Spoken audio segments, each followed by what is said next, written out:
The Minneapolis shooting is also having direct consequences on Capitol Hill. Democratic leaders say they're ready to block funding for the Department of Homeland Security and potentially other agencies. Our congressional correspondent Lisa Desjardins joins us now. Lisa, it's good to see you. So what are you hearing from members of Congress, and is it in any way different from how they've responded in the past? Let's start with Republicans. Notably, it was different in that very few of them actually responded initially, despite Stephen Miller and others at the White House signaling aggressive messaging. Instead, we have something almost from another time.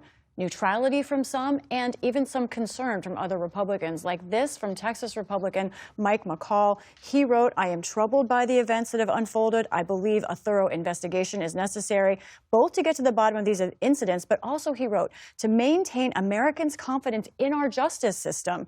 Now, there are many Republicans who also criticize Democrats and say they're to blame for this kind of insightful atmosphere and tension. Democrats deny that. But one example is important to me. The House Oversight Chairman James Comer, he did say Democrats are to blame, but he also is not saying I should double down. He's saying instead, maybe I should pull back. Here's what he said on Fox Sunday.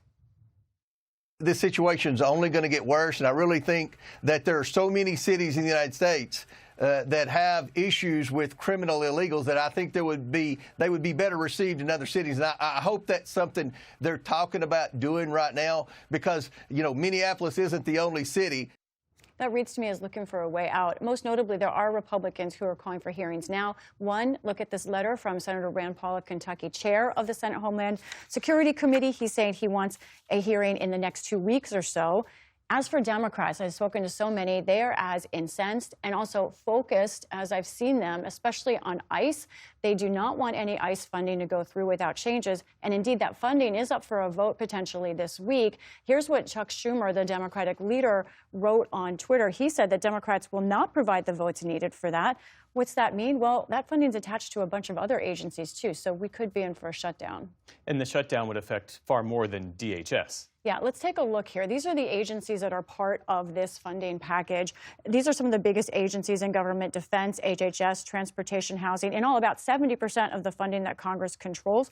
Democrats want to pull out the HHS part of it and deal with that separately. But my reporting is Republicans so far are denying that. They say Trump can have executive actions to curb ICE. Well, you won't be surprised to hear that Democrats don't trust that. They want a legislative fix here, and we really are heading toward a potential shutdown.